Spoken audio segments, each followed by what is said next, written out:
Pastaj, për me tregu se ka vlefë të madhe, kanë vlefë të madhe këto 10 ditë në të cilat na jemi. Nëse na ju drejtohemi Allahut Azza wa Jall me lutje dhe ibadet dhe e përmendni Allahun, janë me vlefë më shumë se ditët e tjera. I thojnë edhe dita e Arafatit. Kur pejgamberi sallallahu alaihi wasallam dhe dita e Arafatit është në çka 10. Dita e Arafatit është në çka 10. Ndërsa dha pejgamberi sallallahu alaihi wasallam në hadithin që në Sahih al-Jami' Sheikhul Albani ka thonë është e vërtet, thot: "Sawmu yawm Arafa kafaratu sana, sanat al-madiya wa sanat al-mustaqbala." Thot në këtë hadith se agjerimi i ditës së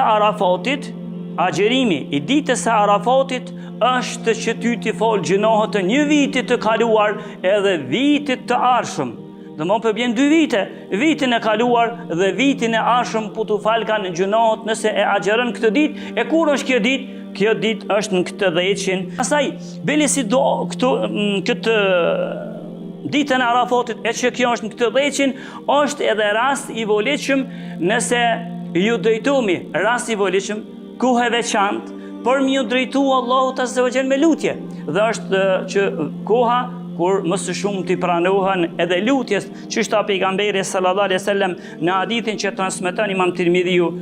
Ka fjalë në hadith, nësa Sheikhul Albani ka thonë është hasan, thot pejgamberi sallallahu khairu du'a yawm Arafa. Doja më e mira, më e pranuara, më e shkuara tek Allahu Azza wa Jall është doa që i bojnë në ditën e Arafatit. E kjo doa kur është?